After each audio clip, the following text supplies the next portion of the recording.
Selamat malam pemirsa, Anda menyaksikan Presisi Update pukul 19 waktu Indonesia Barat bersama saya Lydia Rotinsulu.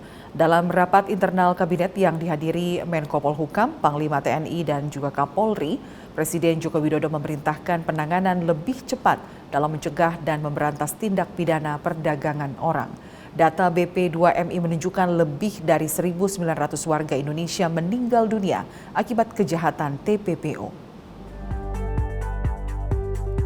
Presiden Republik Indonesia Joko Widodo memimpin rapat internal kabinet mengenai pencegahan tindak pidana perdagangan orang di Istana Merdeka, Jakarta.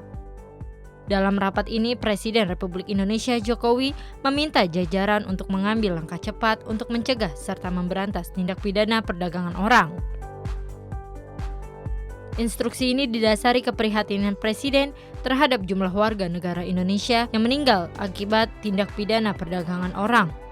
Usai rapat, Menko Polhukam Mahfud MD mengungkapkan berdasarkan data dari Badan Nasional Penempatan dan Perlindungan Tenaga Kerja Indonesia atau BP2MI mencatat adanya jumlah korban dari Indonesia yang meninggal dunia akibat TPPO mencapai lebih dari 1.900 orang.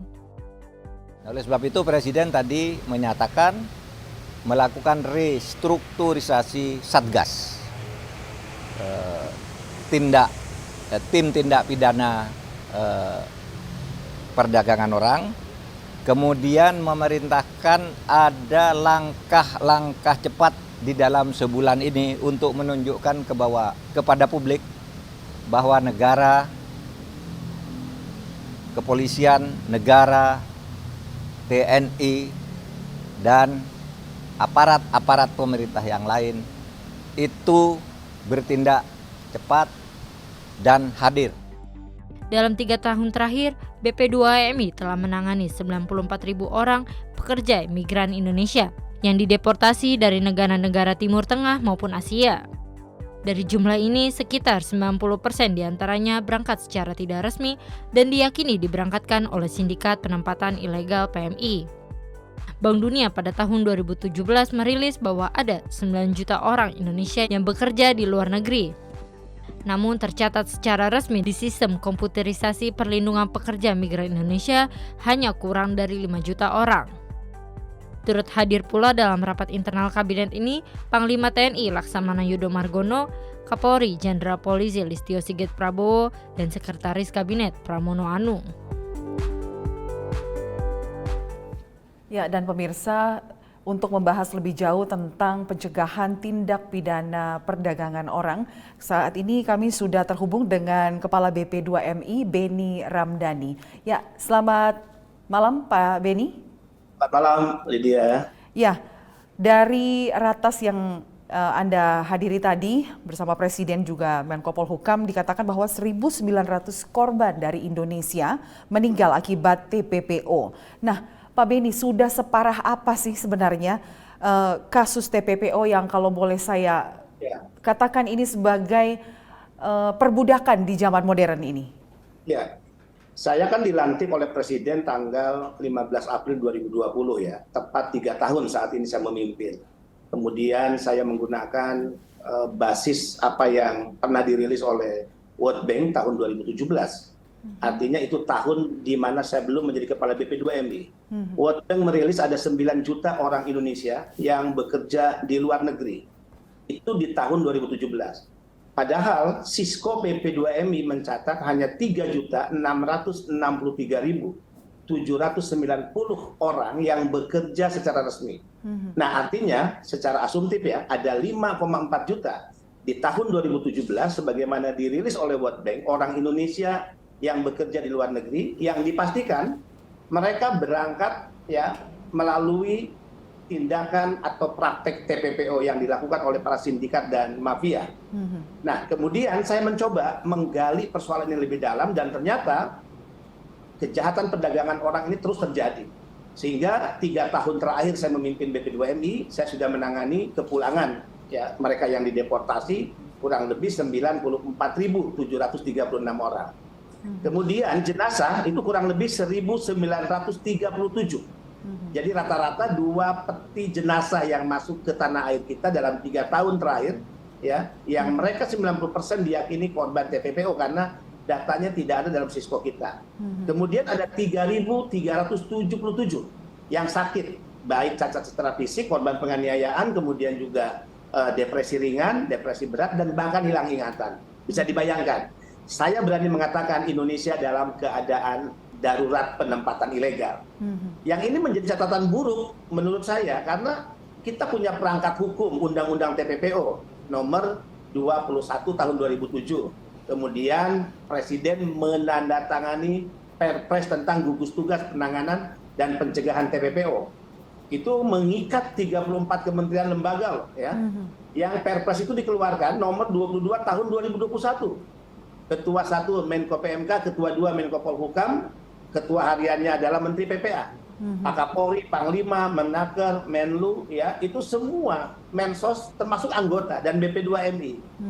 Nah, artinya bagaimana mungkin di negara yang menjadikan hukum sebagai panglima, negara yang memiliki aparatur yang sangat kuat, dan bahkan juga Perpres tentang gugus tugas sudah dibentuk oleh Presiden, ya, atas keberpihakan beliau, kepedulian beliau kepada anak-anak bangsa agar tidak jadi korban perdagangan orang, toh para sindikat dan mafia itu terus bekerja. Ya. Saya katakan kemarin di depan Presiden, izin Bapak Presiden, kalau secara kuantitas sindikat mafia ini kecil jumlahnya, tapi kenapa mereka menjadi kelompok yang the untouchable, sulit disentuh oleh hukum? Karena mereka dibackingi oleh oknum-oknum yang memiliki atributif kekuasaan di negara ini.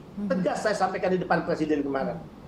Jadi bisa dikatakan kenapa tindak pidana perdagangan orang ini terus terjadi dan semakin banyak terjadi, karena bisa dilihat di beberapa bulan kemarin ada kejadian di Myanmar, ada kejadian di Filipina yang sangat menyedihkan, ya, karena bisa dilihat mereka tidak berdaya tanpa bantuan negara. Nah, berarti bisa dibilang celah itu ada di backingi oleh orang-orang yang mempunyai kekuasaan seperti yang Anda katakan tadi. Ya, yang pasti satu, ya, human trafficking ini kan kejahatan internasional, ya, dan sindikatnya tidak hanya di dalam negeri tapi juga di luar negeri. Catatan kedua, ini bisnis kotor. Saya tahu persis bagaimana uang dengan putaran yang sangat besar dari para bandar, yang bandarnya ada dalam negeri, yang juga dari luar negeri, ya, diinvestasikan agar anak-anak bangsa diperjualbelikan, dikirim ke luar negeri. Yang ketiga, karena selalu kejahatan tidak pernah berdiri sendiri, dibackingi oleh oknum-oknum yang memiliki atributif kekuasaan. Maaf, dengan segala hormat, saya katakan kepada Pak Kapolri saat saya ketemu dengan Pak Sigit, saya ketemu dengan Panglima TNI, saya ketemu dengan para pimpinan lembaga kementerian, kita tidak perlu tersinggung jika saya mengatakan ada oknum-oknum di kementerian lembaga, karena kalau bicara institusi dan pimpinan lembaga, pasti semua punya komitmen pada merah putih. Nggak perlu diragukan. Polri, komitmen pada merah putih dan Republik pasti. Nah, Pak Kapolri punya komitmen pada merah putih dan Republik pasti. TNI, Panglima, semua. Tapi jika bicara oknum-oknum brengsek, ya, pengkhianat negara itu selalu ada di kementerian lembaga, termasuk di lembaga yang saya pimpin, Mbak Lydia. Jadi kita fair, ya, di lembaga yang saya pimpin, yang itulah 8 bulan lalu, saya melakukan pemecatan dengan tidak hormat kepada salah satu ASN yang terlibat memfasilitasi penempatan tidak resmi atau ilegal. Jadi tetap selalu ada oknum-oknum nakal yang tidak bertanggung jawab, ya. Nah, Pak Beni, sejauh ini seperti apa pengawasan maupun penindakan yang dilakukan BP2MI terhadap tindak pidana perdagangan orang? Ya, kita menjalankan tugas fungsi sebagaimana Undang-Undang 18/2017 sebenarnya sebagai pelaksana atau penyelenggara penempatan. Di situ sebetulnya ranah dan domain BP2MI. Bagaimana negara mempersiapkan anak-anak muda, ya, atau mereka yang sesuai usia ditentukan oleh undang-undang berkeinginan bekerja ke luar negeri. Apa yang kita lakukan? Memperkuat kompetensi mereka agar mereka menjadi orang yang ahli, kompeten di bidangnya, di sektor pekerjaan yang mereka pilih, memiliki kemampuan berbahasa, bagaimana mereka harus mengikuti pendidikan dan pelatihan, bagaimana dokumen-dokumen persyaratan dilengkapi, mereka harus, ya, melalui proses medical check up secara fisik dinyatakan sehat, tes psikologi, paspornya, visa kerjanya, ini dilengkapi oleh negara. Dan bahkan kita hanya menempatkan mereka ke negara-negara yang di negara itu memiliki undang-undang perlindungan yang sangat kuat pada tenaga kerja asing dan gajinya tinggi. Nah, bagi mereka yang berangkat resmi, ini rata-rata tidak ada masalah-masalah serius yang dihadapi oleh mereka yang bekerja di luar negeri, kecuali kalau sudah bicara eksploitasi, kekerasan fisik, kekerasan seksual, gaji yang tidak dibayar, diperjualbelikan dari majikan satu ke majikan yang lain, kemudian pemutusan hubungan kerja secara sepihak, anak-anak bangsa yang bekerja di laut lepas, di atas kapal mengalami kekerasan, meninggal, jenazahnya dibuang di tengah laut, termasuk yang ke Myanmar, Kamboja nih ya, mengalami penyekapan, berada di daerah konflik, gajinya tidak sesuai seperti yang dijanjikan, karena mereka berangkat secara tidak resmi atau melalui proses ilegal. Kita tidak boleh ya menyebut PMI ilegal. Yang ilegal itu prosesnya. Apapun, anak-anak bangsa ini korban. Anak-anak bangsa ini yang harus diselamatkan oleh kita, dan negara memiliki kontribusi atas gagalnya untuk mencegah mereka berangkat tidak resmi, sehingga mereka mengalami berbagai eksploitasi. Jadi negara bertanggung jawab menurut saya. Presidennya udah keren, presidennya udah memiliki perintah yang sangat tegas, perang terhadap sindikat yang tidak ada kompromi, negosiasi, sebagaimana diulangi oleh Presiden kemarin. Perpres gugus tugasnya sudah dilahirkan, tapi komitmen kementerian lembaga yang menurut saya ini belum berjalan. Komitmen pada kepentingan merah putihnya belum jalan. Ya, terkait dengan tempat terjadinya TPPO itu, selain Indonesia juga ada beberapa negara di kawasan Asia Tenggara. Menurut Anda dari pihak BP2MI, Indonesia sebagai pemegang keketuaan ASEAN, seperti apa atau sejauh apa peran Indonesia dapat mengatasi TPPO khususnya di kawasan Asia Tenggara? Ya mudah-mudahan ya, dulu deklarasi CEPU misalnya di Filipina pernah dideklarasikan tentang komitmen kawasan ASEAN dalam memerangi tindak pidana perdagangan orang. Kemudian kemarin juga dideklarasikan kembali, harapannya tentu tidak seremonial, tapi kita ingin menegaskan jika bicara Indonesia, saya yakin kita memiliki komitmen yang sangat kuat ya. Tapi bagaimana juga negara-negara lain, misalnya Malaysia, ini kan kecenderungan sebagai negara yang bisa dikatakan sedikit curang. Ya, mereka kadang dalam prakteknya itu lebih menginginkan banyaknya orang Indonesia yang masuk ke negaranya itu secara ilegal. Karena apa? Karena itu menjadi alat mereka, sandera mereka agar mereka bisa membayar dengan cara murah. Nah, kalau Indonesia punya komitmen terhadap pemberantasan, pencegahan, ya, tindak pidana perdagangan orang, bagaimana dengan negara lain? Nah, saya pikir ini menjadi komitmen bersama, dan Indonesia menjadi pemimpin keketuaan dari ASEAN ini, yang mudah-mudahan kitalah yang akan mendrive nanti dari sisi regulasi apa yang disepakati dan apa yang dilakukan yang menjadi komitmen dari kawasan ASEAN. Ya, Pak Beni, dalam ratas bersama Presiden dan juga Menko Polhukam, Presiden meminta agar jajaran yang ada itu dapat melakukan pencegahan tindak pidana perdagangan orang dan juga untuk mengambil langkah cepat dan langkah tepat dalam memberantas TPPO. Nah, apalagi nih yang akan dilakukan oleh BP2MI selain sudah menyetorkan 5 nama bandar yang berada di balik TPPO ini? Apa yang akan dilakukan BP2MI setelah ratas tadi? BP2MI kalau lihat jejak digital pemberitaan 3 tahun terakhir minimal sejak saya memimpin, kita sudah menyelamatkan kurang lebih ya, ini yang dilakukan oleh BP2MI 8.000, Mbak, 100 lebih ya, 8.100 anak-anak bangsa yang hampir menjadi korban perdagangan orang. Itu yang dilakukan BP2MI loh. Dan alhamdulillah ya, influence dari gerakan BP2MI ini gayung bersambut dengan apa yang dilakukan oleh teman-teman di Polri maupun juga di TNI di kawasan-kawasan perbatasan. Saya memperkuat lembaga ini dengan meminta Pak Kapolri meminta izin restu agar salah satu deputi kami dari 3 deputi dari unsur Polri ditugaskanlah ya Irjen Polisi Ahmad Kartiko untuk menjadi 1 deputi di BP2MI. Saya meminta 2 direktur bintang 1 ya, tadi Pak Irjen bintang 2 untuk memperkuat jajaran direktur BP2MI.